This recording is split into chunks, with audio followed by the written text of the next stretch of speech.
Imagine when you wake up in the morning and you find that your phone is not functioning. In that moment, you realize that we take our electronic luxuries as granted, as personal assistant for entertainment, maps when we are lost, as a communication device, or even to look time, right? Today, we are going to see an old communication technology that will enable you to even talk or communicate even you don't have a mobile phone. Sounds interesting, right? Amateur radio is a popular hobby as well as it's a service. It brings people, electronics and communication all together. We can use this to talk across cities, countries and even space. While learning amateur radio, it's fun, it's social, it's educational and it's a lifeline when you are in emergency situations. Amateur radio or ham radio devices uses a radio frequency spectrum or radio frequency bands to communicate between each other. The commonly used radio frequency band are high frequency, very high frequency and ultra high frequency. In short, we call them HF, VHF and UHF. Amateur radio are commonly used for transmitting or exchanging information which are non-commercial, can be used for wireless experimentation, personal recreation, radio sport, contesting and importantly for emergency communication. Like IEEE, International Telecommunication Union or ITU have classified the whole world into 3 regions. Region 1, Region 2 and Region 3. Here in this picture, you can clearly say that India is in Region 3. With this picture as reference, wherever you are in the world, you can find out which region you belong to and which are the frequency bands allotted for different wireless services. This table shows frequency bands allocated for Region 3 by ITU. I have selected only few ITU bands for you to learn on how to interpret this data. ITU provides information on ITU band, band name and frequency range of operation, that is upper frequency and lower frequency. I have added an application tab so that you can relate to its use.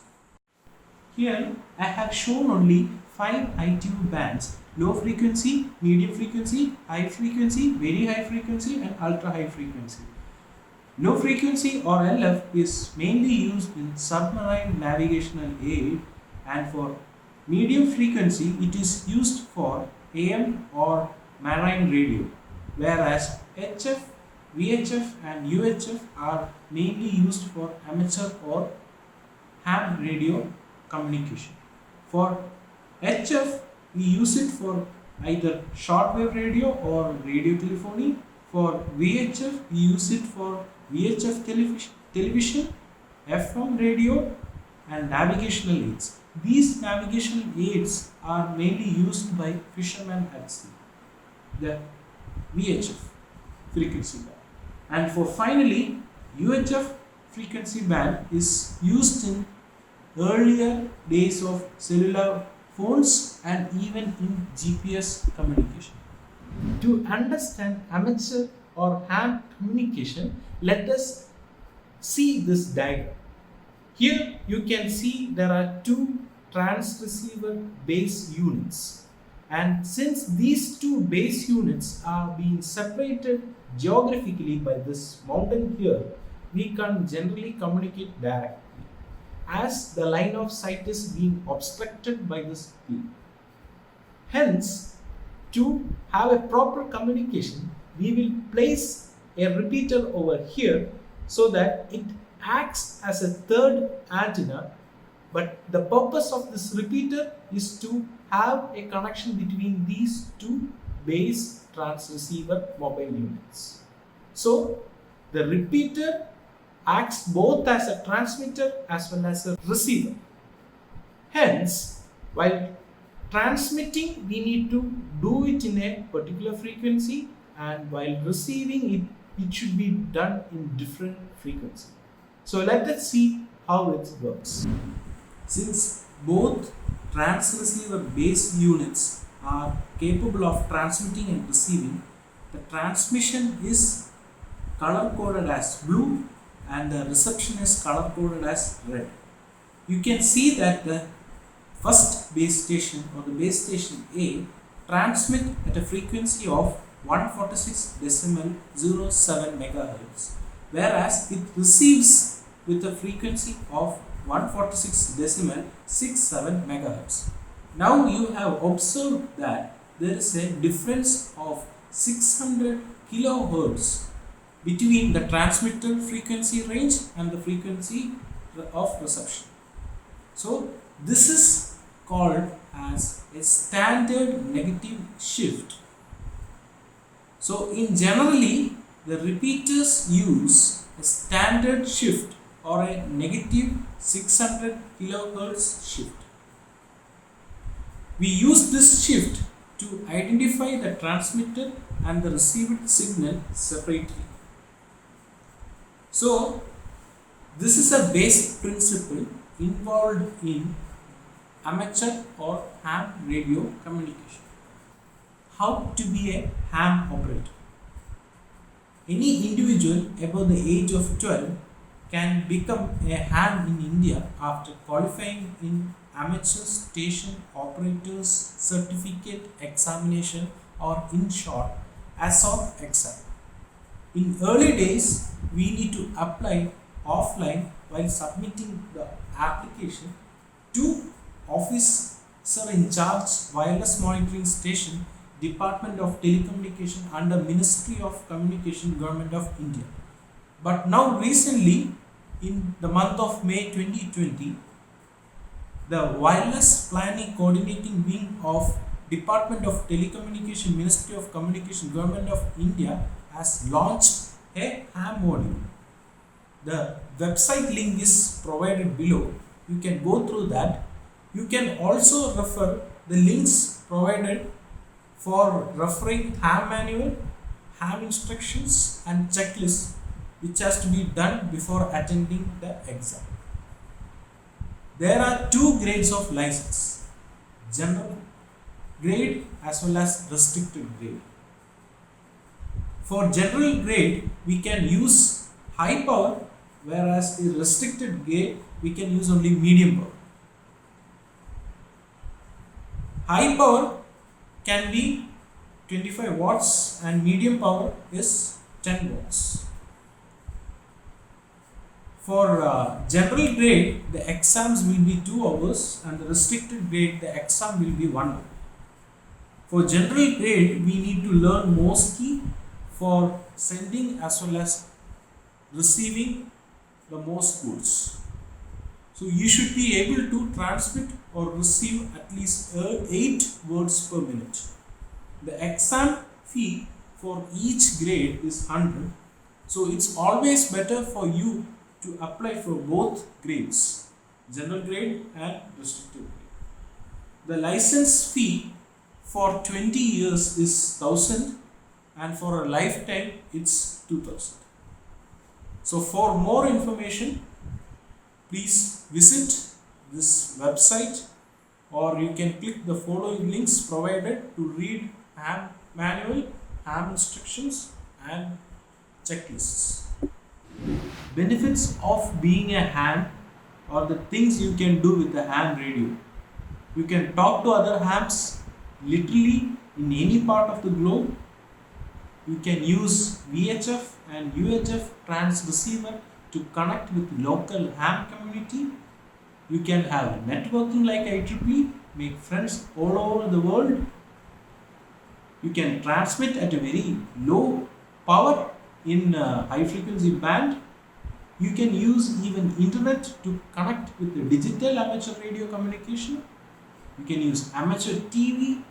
You can even send pictures throughout the world using a satellite with a little or a no cost. We use slow scan TV for that. We can contest and win awards. We can make your own transmitter, receiver or antenna and enjoy the hobby of home brewing. For floods, landslides, tsunamis, earthquakes, cyclone and accident, you can be an emergency communication volunteer. You can even find the hidden transmitter as a game. We call that a fox hunt. You can even use your own satellite for worldwide communication using your own walkie-talkie or handheld device. Like IEEE, amateur radio community or ham community follow certain code of ethics while communicating over radio frequency. These are the best ethical practices to be followed for maintaining a healthy conversation. For a healthy conversation in amateur radio, we need to know few more things. How we are called by others. We are being identified with our call signs. The second thing is about the time zones we are operating. Then the third one is how we are communicating alphabets. We call them as mnemonics. And the final fourth one is we don't talk long conversation, so we have a shorter conversation, so we have cue codes to do that. So let's see one by one. Unlike mobile phones, amateur radio devices have a switch called PTT or push to talk service. So we need to press that button to talk and we should release it for hearing. So it makes it quite difficult to operate it like a mobile phone. So hence we have these 4 techniques to do a healthy conversation. So the first one is to have you identified across the ham community. So my name is Shankar, but I will call my name as a handle. Okay, so I will be known in ham community by my call sign. So my call sign is VU3FIY. It's quite difficult to pronounce VU3FIY. So instead of the alphabets, what I will do is I will convert those alphabets to different names. So that instead of saying VU3FIY, I will say Victor Uniform number 3 Foxtrot India Yankee. So this is called mnemonics. Now let us take my call sign VU3FIY. So we can divide these call signs into 3 sections.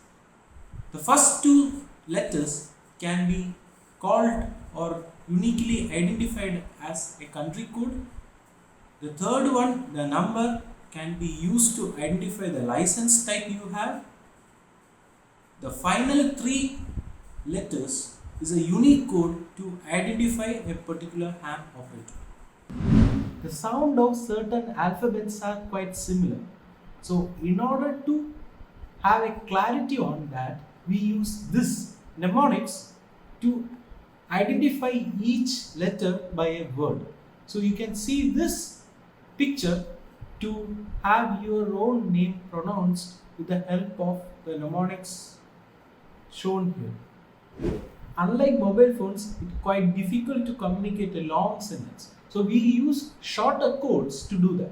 So since we use ham radio devices, let's say that I am communicating with another person.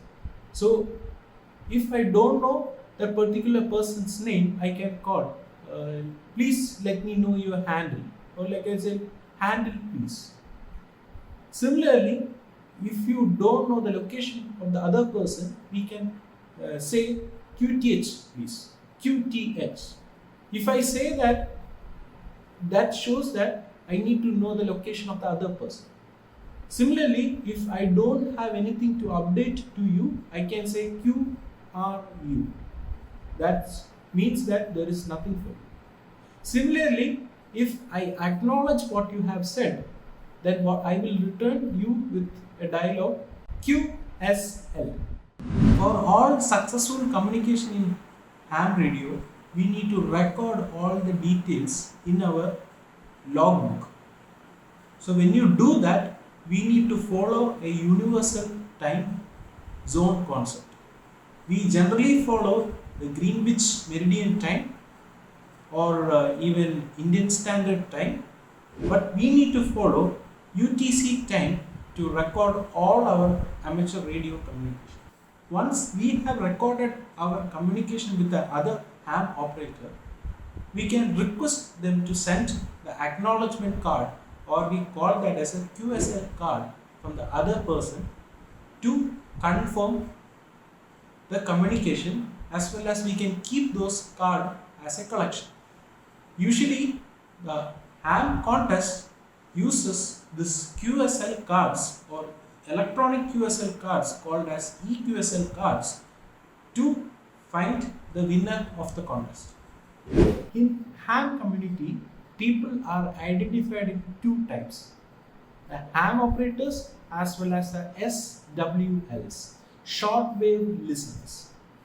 So here for ham, we call a male person as old man and a female person as a young lady. In short, OM and YN. So in ham community, always a male person, instead of Mr. we call as OM, Mr. Shankar. When we start as shortwave listeners or SWLs, it's always to seek out your ham colleague to procure or purchase a small handy like this to start listening of an actual ham communication. That will help you to build up a firm foundation on how to have a healthy conversation in the ham community.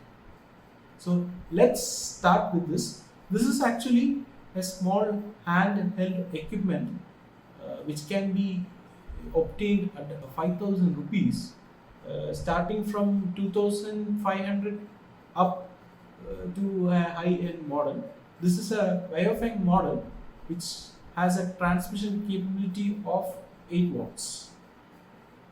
Okay, so this is a PTT button I was talking about. So you need to press this button to communicate. Like handsets, you can purchase base sets models like this to transmit at a higher power. The other equipments you need to start your ham journey or amateur radio communication journey is that you need to have antennas, cables of either a good quality ones called RG213 or a lower ones of RG58. If you would like to start exploring ham world without procuring any instruments, I would suggest you can use few ham apps to explore the area. You can find out who is, if you know the call sign, by using QR as an assistant. You can find the repeater frequency by using repeater book app. You can find the details of the satellites roaring around the sky using Heavens Above. If you need few calculation regarding antenna and any amateur radio calculation, you can use amateur radio toolkit. To learn Morse code, you can use Morse code translator or Morse mentor. You can even decode and encode picture messages using slow scan TV encoder and decoder. So you can use SSTV encoder as well as Robot 3.6. To know more about ham radio or amateur radio, feel free to contact me, and we will see you in our next video.